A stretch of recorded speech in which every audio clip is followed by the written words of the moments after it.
बिस्मिल्लाहिर्रहमानिर्रहीम अस्सलाम वालेकुम। इस वीडियो में हम डॉन न्यूज़पेपर में पब्लिश होने वाले एक एडिटोरियल के हवाले से बात करेंगे, उसका एनालिसिस करेंगे। ये एडिटोरियल स्पेशल नीड्स के नाम से है और ये डिफरेंटली एबल्ड पीपल के हवाले से है। हम पाकिस्तान ब्यूरो ऑफ स्टैटिस्टिक्स के स्टैट्स को भी चेक करेंगे। इसके अलावा हम बात करेंगे कि पाकिस्तान की सोसाइटी कितनी इंक्लूसिव है, डिफरेंटली एबल्ड लोगों को क्या मसाइल पेश हैं और उनके लिए क्या फैसिलिटीज़ हैं, और स्टेट का इसमें क्या किरदार है, और क्या हमारी सोसाइटी में रिस्पेक्ट ऑफ डाइवर्सिटी है।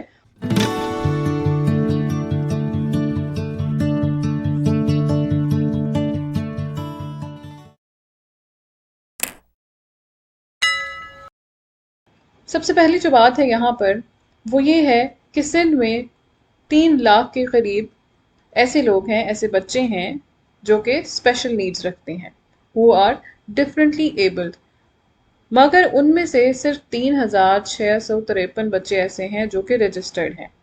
अब रजिस्ट्रेशन क्या है? ये एक प्रोसीजर है जिसके ज़रिए रिकग्नाइज किया जाता है उन बच्चों को, और फिर उनको स्पेशल नीड्स का एक सर्टिफिकेट प्रोवाइड किया जाता है, और उस सर्टिफिकेट के तहत उनकी एजुकेशन वगैरह और उनको जो फैसिलिटीज़ मिलनी होती हैं उनके बारे में वर्कआउट किया जाता है। यहाँ आप देख सकते हैं ये है स्पेशल CNIC प्रोसेस, और उसमें यहाँ पर ये बात की गई है कि डिसेबल्ड प्रोसीजर क्या है कि उन बेनिफिट्स को अवेल करने के लिए जो फेडरल और प्रोविंशियल गवर्नमेंट्स डिसेबिलिटीज़ के साथ जो लोग हैं उनको प्रोवाइड करती हैं, उनको रजिस्ट्रेशन करवानी होगी और उनका नादरा का स्पेशल CNIC होना चाहिए। हाल ही में सिंध गवर्नमेंट ने इस बात का नोटिस लिया कि कितने बच्चे ऐसे हैं जो कि रजिस्टर्ड हैं, और the grim situation is in front of us के कितने कम उनमें से रजिस्टर्ड हैं। इसका मतलब ये है that those who are not registered are deprived of the basic educational needs. तो यहाँ यही बात कही जा रही है पहली लाइन में। The fact that only 3,653 children with special needs out of some 300,000 in Sindh are registered with the government speaks volumes about a pathetic attitude of the state towards differently abled people. अगली line में हमारी society की बात हो रही है कि हमारी सोसाइटी में जो डिफरेंटली एबल्ड पर्सन हैं उनको एक्सेस टू एजुकेशन या दीगर जो अपॉर्चुनिटीज़ हैं फॉर देयर ग्रोथ, या उनके टैलेंट क्या हैं, उनको उनकी लाइफ के गोल्स अचीव करने में या उनको इंडिपेंडेंट होने में या एक प्रोडक्टिव मेंबर ऑफ सोसाइटी होने में कितनी मुश्किलात का सामना है। स्टेट का क्या रोल और कॉन्सेप्ट है? बहुत सारे फिलोसोफर्स ने अपनी अपनी थ्योरीज पेश की। स्टेट ऑफ नेचर की जब बात की जाए तो ये एक ऐसी स्टेट होगी, ऐसी सिचुएशन होगी जहाँ पर इंसान नेचर के अकॉर्डिंग जैसे वो पैदा हुए हैं वैसे ही रह रहे हैं, जहाँ पर कोई रूल नहीं होगा, जहाँ पे कोई लॉ नहीं होगा, जिसका जो जी चाहे करेगा। लेकिन बात यह है कि नेचर ने हर एक इंसान को मुख्तलिफ बनाया है। ज़रूरी नहीं है कि हर इंसान के पास इंटेलिजेंस सेम हो या फिर फिजिकल पावर या स्ट्रेंथ सेम हो। हर इंसान की एबिलिटीज़ मुख्तलिफ हैं।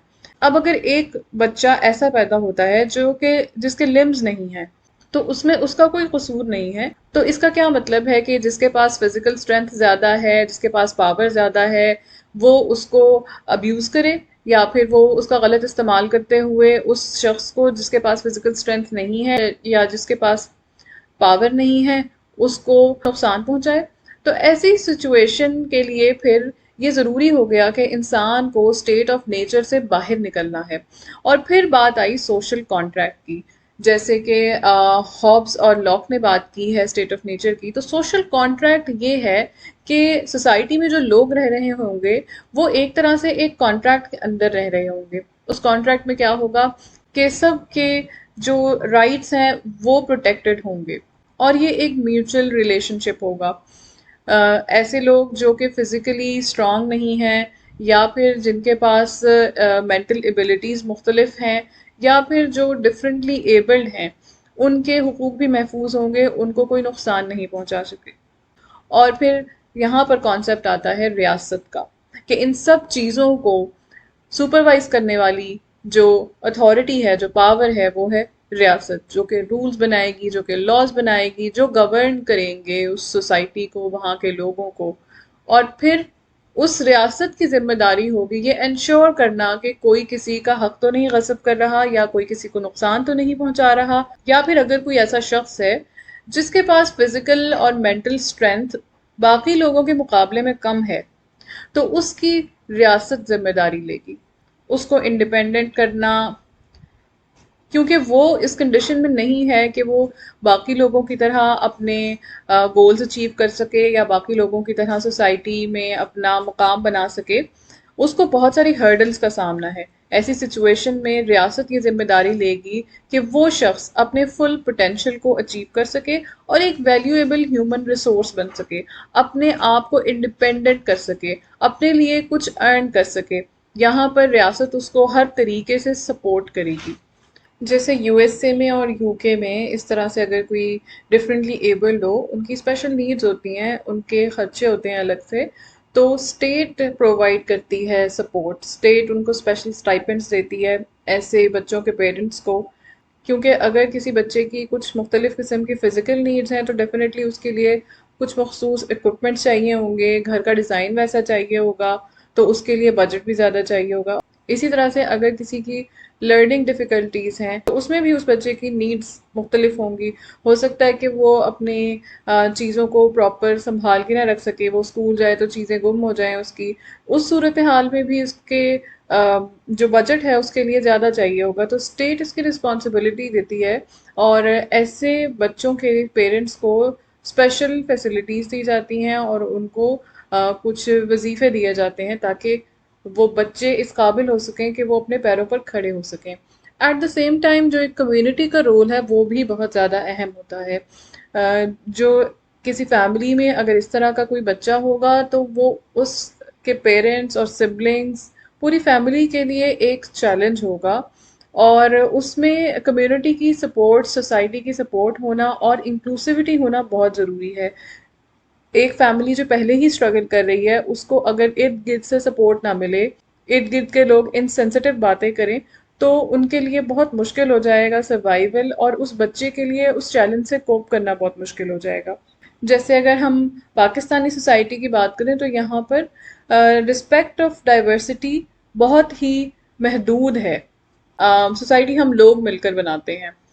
तो अगर हम अपने इर्द गिर्द देखें तो हमारी सोसाइटी में कितनी इंक्लूसिविटी है या कितनी रिस्पेक्ट है डिफरेंसेस की, चाहे वो डिफरेंसेस ऑफ ओपिनियन हो या फिर वो बात हो डिफरेंटली एबल्ड लोगों की। Without trained human resource, the department will obviously encounter problems in establishing and operating new schools and vocational centers for children with special needs. एक तो ये कि जो बजट एलोकेशन है वो इन डिपार्टमेंट्स की ज़्यादा होना चाहिए जो स्पेशल नीड्स या डिफरेंटली एबल्ड पीपल को डील कर रहे हों। वहाँ पे स्टाफ वेल इक्विप्ड और वेल ट्रेंड होना चाहिए ताकि वो उन लोगों की नीड्स को केटर कर सके प्रॉपरली। सबसे अहम चीज़ यहाँ पे फंडिंग की है। और यहाँ पर एक और बात ये कही गई है कि सिर्फ ये प्रॉब्लम सिंध में ही नहीं बल्कि जो बाकी एजुकेशन डिपार्टमेंट्स हैं दूसरे प्रोविंसेस के, उनमें भी यही प्रॉब्लम्स हैं कि वो आइसोलेटेड हैं, वहाँ पर प्रॉपर फंडिंग नहीं है, उनके पास रेवेन्यू नहीं है, वो अंडर स्टाफ्ड हैं, और अल्टीमेटली वो जो नीड्स हैं उन बच्चों की या उन लोगों की जो स्पेशल हैं या फिर जो डिफरेंटली एबल्ड हैं उसमें वो कामयाब नहीं हो पाते हैं। को अल्लाह ताला ने कुछ खुसूसियात से नवाजा होता है, उसके अंदर कुछ कैपेबिलिटीज़, कुछ एबिलिटीज़ रखी हुई होती हैं जो बाकियों से मुख्तलिफ होती हैं। ज़रूरी नहीं है कि हर इंसान एक ही तरीके से एक्सेल कर सके। अगर एक इंसान के पास कोई एक चीज़ लैक कर रही है तो कोई और चीज़ उसके पास बहुत एक्सेल भी कर रही होगी, किसी और चीज़ में वो बहुत शाइन भी कर रहा होगा। इस चीज़ को रिकग्नाइज करना सबसे पहले बहुत ज़्यादा ज़रूरी है कि ये शख्स डिफरेंटली एबल्ड है और हमने इसको, इस ह्यूमन रिसोर्स को किस तरह पॉलिश करना है और इसको किस तरह वैल्यूएबल बनाना है। अगर देखा जाए आइंस्टाइन का, तो उनके बारे में कहा जाता है कि वो डिसलेक्सिक थे, लेकिन आप देखें कि आज भी हम उनकी थ्योरीज को पढ़ते हैं और मानते हैं। इसी तरह से स्टीफन हॉकिंग्स, वो फिजिकली एबल नहीं थे हर तरह का काम करने के लिए, लेकिन किस तरीके से उन्होंने कितना टाइम गुजारा। डॉक्टर्स कहते थे कि वो उनके पास बहुत कम वक्त है, लेकिन उन्होंने कितना काम भी किया और अपने जहन के इस्तेमाल से पूरी दुनिया को फ़ायदा भी पहुंचाया। ब्लैक होल्स के ऊपर उनकी जो स्टडीज़ हैं वो बहुत अहम समझी जाती हैं। तो हर इंसान के पास कोई ना कोई एबिलिटी ज़रूर होती है और वो एबिलिटी उसको निखारना किस तरीके से है, उसको किस तरीके से इस्तेमाल में लाना है, ये काम यहाँ पर इन बच्चों को जो डिफरेंटली एबल हैं सपोर्ट करके, उनके पेरेंट्स को एजुकेट करके, उनको उन नीड्स के बारे में बता के, ज़रूरी नहीं है कि हर पेरेंट को पता हो कि उसने किस तरीके से इस चीज़ को केटर करना है। यहाँ पर सुपरस्टिशंस भी बहुत ज़्यादा बिलीव किया जाता है और पेरेंट्स को भी इस चीज़ को रिकग्नाइज करने में टाइम लगता है कि उनके बच्चे को कोई प्रॉब्लम है, ख़ास तौर पर when it comes to learning difficulties. ये प्रॉब्लम्स किस किस तरह के हो सकते हैं? फिजिकल डिसेबिलिटीज़ हो सकती हैं और उनके लिए प्रॉपर इंफ्रास्ट्रक्चर होना चाहिए। एजुकेशनल इंस्टीट्यूशंस में भी घर का भी इस तरह का डिज़ाइन होना ज़रूरी है ताकि उनके लिए मूवमेंट, वो इंडिपेंडेंटली एक जगह से दूसरी जगह मूव कर सकें, ऐसे इक्विपमेंट्स की प्रोविज़न होनी चाहिए। और जो पब्लिक ट्रांसपोर्ट इंफ्रास्ट्रक्चर है वो भी स्ट्रेंथन होना चाहिए। कुछ अर्सा पहले एक सर्वे में ये बात सामने आई थी कि जो इस्लामाबाद मेट्रो है, वो शुरू में तो जो वहाँ पर डिसेबल पर्सन्स के लिए एक स्पेशल लिफ्ट वाला सारा प्रोग्राम था वो वर्किंग था, लेकिन बाद में फिर उसने काम करना छोड़ दिया। इसी तरीके से जब हम बात करते हैं लर्निंग डिफ़िकल्टीज़ की या लर्निंग डिसेबिलिटीज़ की, तो उनके बारे में पाकिस्तान में बहुत ही कम अवेयरनेस है। जैसे डिसलेक्सिया है या ऑटिज़म है या एडीएचडी है, इस तरह के जो भी प्रॉब्लम्स हैं, इस बात को रिकग्नाइज ही नहीं किया जाता कि ये एक प्रॉब्लम है जिसको टैकल करना है। इस बच्चे की नीड्स कुछ मुख्तलिफ हैं बाकी बच्चों से। ना तो ये बात पेरेंट्स रियलाइज करते हैं और ना ही ये बात टीचर्स रियलाइज कर रहे होते हैं। माहौल इस तरह का होना चाहिए जो हर एक इंसान के लिए एनकरेजिंग हो और एनेबलिंग हो। बचपन से ही बच्चों को ये बताया जाए कि अगर कोई शख्स आपसे मुख्तलिफ है तो उसका मजाक नहीं उड़ाना, बल्कि उसको एनकरेज करना है, उसको सपोर्ट करना है। और इस तरह का जब इन्वायरमेंट क्रिएट होगा और ऐसा बच्चा जो थोड़ा बाकी बच्चों से मुख्तलिफ है या फिर वो वीक है, और वो जब उन्हीं के साथ बैठेगा और बात करेगा तो उसके अंदर भी कॉन्फिडेंस आएगा और वो ज़्यादा अच्छे तरीके से अपने आप को एक्सप्रेस कर सकेगा और अपने आप को पॉलिश भी कर सकेगा। कॉमन लर्निंग डिफ़िकल्टीज पाकिस्तान में इम्पल्सिविटी है, हाइपर एक्टिविटी है, लैंग्वेज या स्पीच डिसेबिलिटीज़ और डिसऑर्डर्स ऑफ थिंकिंग और मेमोरी है और सोशल कॉग्निशन है। ये तमाम लोग जो डिफरेंटली एबल्ड हैं, उनके लिए कैसे पब्लिक और सिविक स्पेस क्रिएट की जाए हर जगह पर, एजुकेशनल इंस्टीट्यूशंस में, गवर्नमेंट के इदारों में, ऑफिसेज में, जहाँ पर प्रॉपर फैसिलिटीज़ नहीं है उनको अकोमोडेट करने के लिए। फॉर एग्ज़ाम्पल, अगर कोई शख्स व्हील चेयर पर है और उसने एक जगह से दूसरी जगह जाना है तो वो खुद अपने ओन पे जा सके, उसको ये प्रॉब्लम ना हो कि कहीं पे रैंप नहीं है और वो ऊपर नहीं जा सकता। तो स्टेट की यहाँ यही जिम्मेदारी बनती है कि सोसाइटी के हर तबके को जो वीक है उसको भी एम्पावर करना है। It is also emerged that a Department of Empowerment of Differently Abled Person has been severely understaffed. Out of total 176 posts of BPS 17 for teachers and officials, only 50 positions were filled. अब आप यहाँ से ही देख लीजिए कि अगर इतना कम staff होगा तो उसके ऊपर वर्कलोड कितना होगा। जो इस तरह के लोग हैं उनको डील करने के लिए जितनी मैन पावर चाहिए वो नहीं होगी तो कैसे उनके मसले हल होंगे। जब ख़वातीन की बात आती है तो वो ख़वातीन जो डिफरेंटली एबल्ड हैं उनके लिए मसाइल कई गुना ज़्यादा हैं। इन अ कंट्री लाइक पाकिस्तान, जहाँ पे ख़वातीन का स्टेटस हमेशा अंडर क्वेश्चन रहता है, वहाँ पर वो ख़वातीन जिनको लर्निंग डिफ़िकल्टीज़ हैं उनको रिकग्नाइज ही नहीं किया जाता।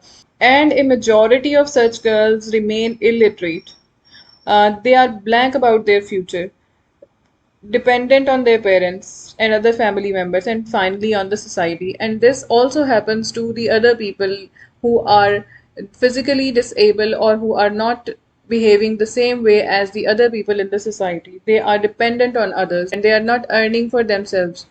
उनके लिए कोई नर्सिंग होम्स अवेलेबल नहीं होते जहाँ पर उनको स्पेशल केयर प्रोवाइड की जाए। And government has also failed to deal with all the situation. जो अगर वेस्ट में देखा जाए तो वहाँ पर अगर इस तरह की डिफ़िकल्टीज़ के साथ कोई बच्चा है, फॉर एग्ज़ाम्पल कोई ऑटिस्टिक है, तो उनके लिए जब वो बड़े होते हैं तो एक तो ये कि स्टेट जिम्मेदारी लेती है, वो खुद उनको ट्रेनिंग प्रोवाइड करती है। और फिर एक ग्रुप होम्स का कॉन्सेप्ट होता है जहाँ पर वो बच्चे अपनी तरह के बच्चों के साथ रहते हैं, बंदे और 18 years ओल्ड, या वो अपनी तरह के बच्चों के साथ ग्रुप होम्स में रहते हैं। वहाँ पर उनके लिए स्पेशल स्टाफ प्रोवाइडेड होता है जो, और फिर उसके बाद वो उनको एम्प्लॉय भी किया जाता है प्रॉपर जगहों पर, जिससे वो सेल्फ सपोर्ट कर सकें और अपने फाइनेंसेस मैनेज कर सकें, और अपने लिए खुद कैसे उन्होंने मैनेज करना है अपनी लाइफ को वो डिसाइड कर सकें। स्टैट्स के ऊपर कुछ नज़र डाली जाए तो 2013 की बात है जब Pakistan association of difficulties in learning की एक वर्कशॉप में ये बताया गया था कि ऑलमोस्ट 1.8 मिलियन पाकिस्तानियों को पाकिस्तानीज हैव लर्निंग डिसेबिलिटीज़, जिनमें से सिर्फ 0.5 मिलियन अर्बन एरियाज़ में रहते हैं, जबकि 1.3 मिलियन लोग ऐसे हैं जो कि रूरल एरियाज़ में रहते हैं। यहाँ पर भी हमें ये पता लगता है कि रूरल अर्बन डिवाइड कितना ज़्यादा है। रूरल एरियाज़ में जहाँ पर सुपरस्टिशियस बिलीव्स भी बहुत ज़्यादा हैं, वहाँ पर इनकी ऐसे केसेस की तादाद ज़्यादा है, और पीपल आर अनएजुकेटेड, तो लोगों को एजुकेट करना बहुत ज़्यादा ज़रूरी है। अल्टीमेटली ये होता है कि जो डिफरेंटली एबल्ड पीपल होते हैं उनको जॉब्स लेने में प्रॉब्लम होते हैं। उनके लिए चाहे अगर स्पेशल पर्सन का कोटा रिजर्व किया गया है, लेकिन किस तरीके से उन्होंने हॉस्पिटल से सर्टिफिकेट हासिल करना है, क्योंकि कई खासतौर पर लर्निंग डिसेबिलिटीज़ या लर्निंग डिफ़िकल्टीज़ की जब हम बात करते हैं तो उनको रिकग्नाइज ही नहीं किया जाता एज ए डिसेबिलिटी। दूसरी बात हम करेंगे पाकिस्तान ब्यूरो ऑफ स्टैटिस्टिक्स की। पाकिस्तान ब्यूरो ऑफ स्टैटिस्टिक्स के डेटा के मुताबिक ये अपडेटेड है 28 फरवरी 2021 का। इसमें अगर देखें तो ये पंजाब में है डिसेबल पर्सन की तादाद। Again this does not include the people with learning difficulties. यहाँ पर किन किन डिसेबिलिटीज़ को डिसेबिलिटीज़ बताया गया है: ब्लाइंड, डेफ एंड डम, physical disability and mentally retarded. तो टोटल यहाँ पे जो बन रहा है 3,71,833 लोग हैं इस डेटा के मुताबिक।